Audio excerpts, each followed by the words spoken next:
सुभद्रा योजनार सचेतनता रथ सुभद्रा रथ सारा राज्य में बुल माननीय मुख्यमंत्री और उद्घाटन कर से प्रक्रिया मत दायित्व अच्छी रायगढ़ जिले में 6टी रथर आज शुभ उद्घाटन लोकार्पित है। सुभद्रा योजना एभली एक योजना जो माननीय मुख्यमंत्री सारा ओडिशार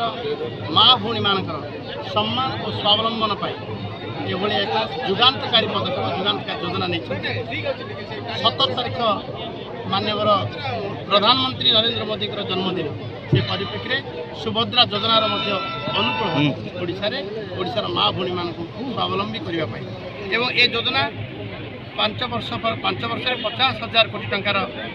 व्यवस्था कर 50,583 कोटी टंकार व्यवस्था कर 10,000 टंका लेखे प्रति वर्ष 2 किस्त मिल 5 वर्ष धरी मिल 50,000 टंका 1 कोटी महिला यार लाभार्थी हे एवं 21 वर्ष रु 60 वर्ष पर्यंत जो नियम अच्छी तार प्रावधान अच्छी महिला माने माँ भौणी माने